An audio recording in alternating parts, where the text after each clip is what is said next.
Did you know that within the first 10 seconds of speaking, people decide whether you're someone they can trust or someone they'll completely tune out?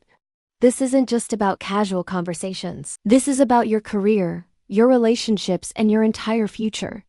Right now, as you're learning English, you're not just acquiring a language. You're building the communication skills that will determine whether people see you as a leader or just another voice in the crowd. Today, I'm going to reveal 5 deadly behaviors that are quietly destroying your executive presence. And more importantly, exactly what successful leaders do instead. By the end of this journey, you'll understand why some people command respect the moment they speak, while others struggle to be heard at all. Running a multi-million-dollar company taught me something crucial about human nature. Every single time you open your mouth, people make an instant decision. Will they trust you, or will they dismiss you? Leadership doesn't live in your job title or your business card. It lives entirely in how you communicate. If you cannot communicate like a leader, you will never be trusted like one. This isn't just theory.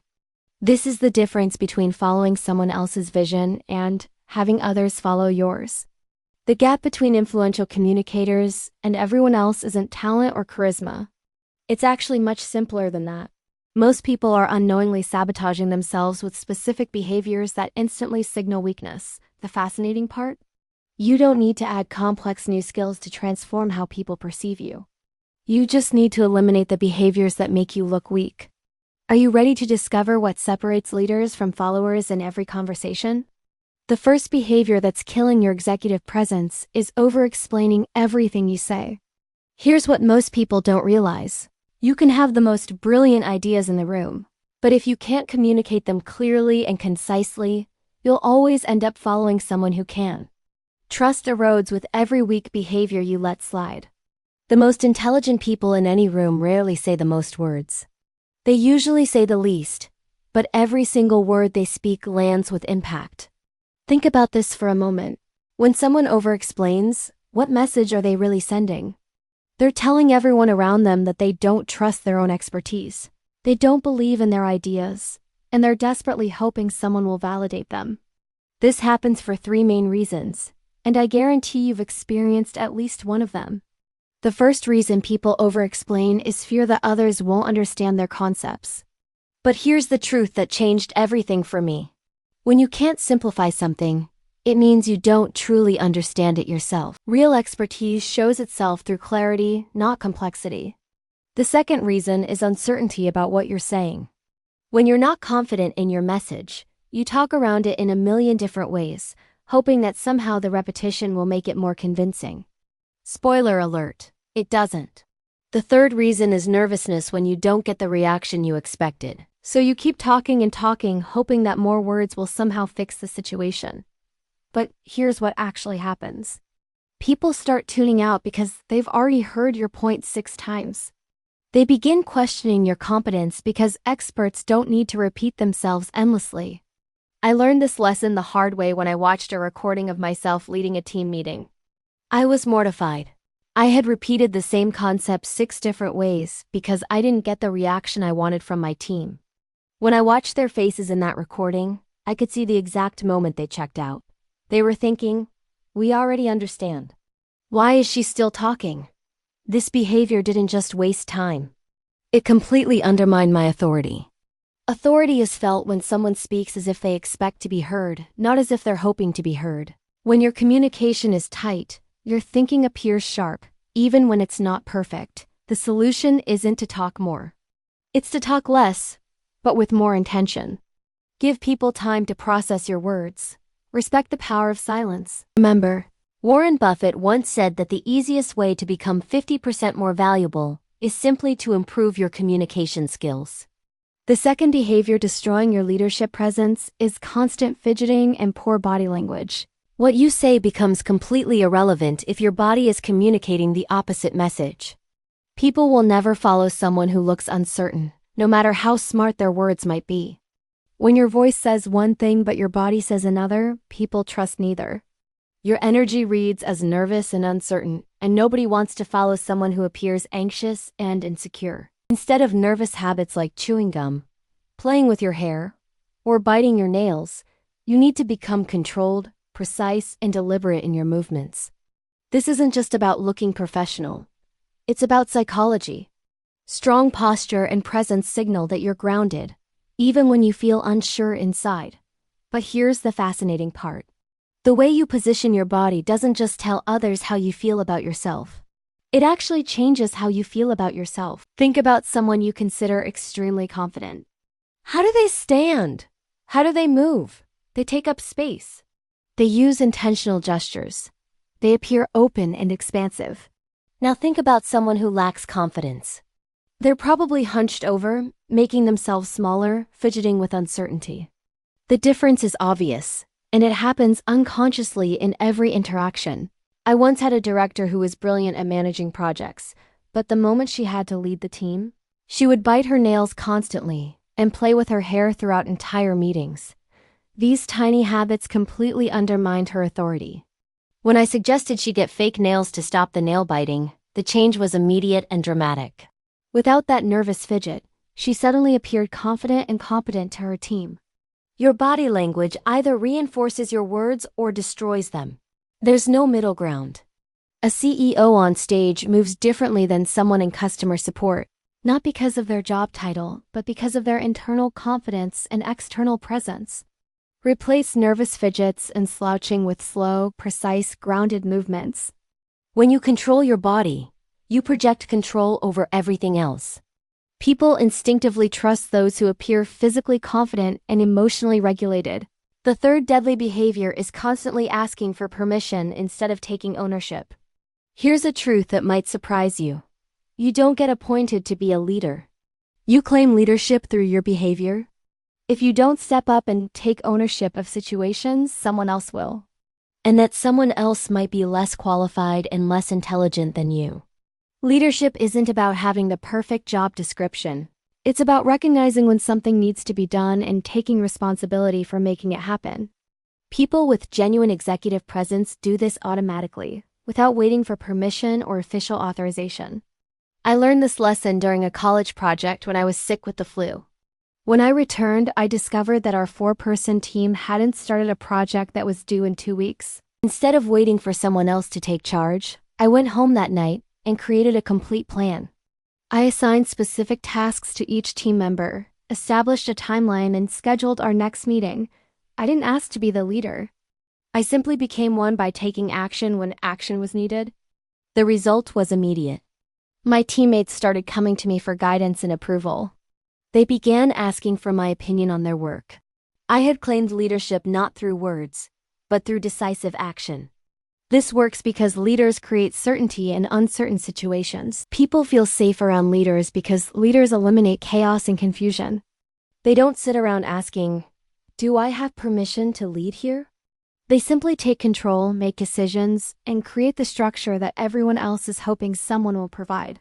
Decisiveness builds momentum, while indecision breeds doubt in everyone around you. People want to be led by someone who acts confidently, not someone who constantly seeks approval before moving forward. When you take ownership without permission, you demonstrate that you're someone who can be trusted with responsibility. This is how real leadership begins. The fourth behavior that kills executive presence is avoiding difficult conversations. People won't tell you this directly, but they're mentally keeping score every time you avoid doing the hard thing. Avoidance destroys respect faster than almost anything else. Every time you dodge uncomfortable truths or fail to address challenging situations, you lose credibility with those around you. Executive presence means being the person who will say what others are afraid to say. It means confronting problems when everyone else is pretending they don't exist. Mark Zuckerberg once said something that perfectly captures this principle. Your job as a leader is to be a truth teller. You have to tell the truth even when nobody else will. This has become the foundation of how I approach leadership. Having hard conversations isn't just part of the job. It's the job. Whether it's addressing poor performance, calling out problematic behavior, or making unpopular but necessary decisions, leaders step into discomfort while others step away from it. I remember a situation with a friend who constantly complained about her boyfriend's behavior, while completely ignoring her own problematic actions in the relationship. Instead of just listening and nodding sympathetically, I had to address the elephant in the room. I told her directly that I couldn't continue these conversations unless she was willing to take responsibility for her part in the relationship's problems. She was shocked, but something important happened in that moment. I gained respect for myself. Not because I was harsh, but because I was honest. I demonstrated that I was someone who addresses difficult situations instead of avoiding them. Great leaders don't run from discomfort. They walk straight toward it with composure and honesty. When you name problems clearly and honestly, you become the person others look to for solutions. Replace avoidance with thoughtful confrontation, and watch how quickly people begin to see you as someone who can handle serious responsibility. The fifth and final behavior that destroys executive presence is emotional inconsistency. You cannot be trusted to lead others if you cannot regulate yourself first. When your mood dictates how you lead, you're not actually leading at all.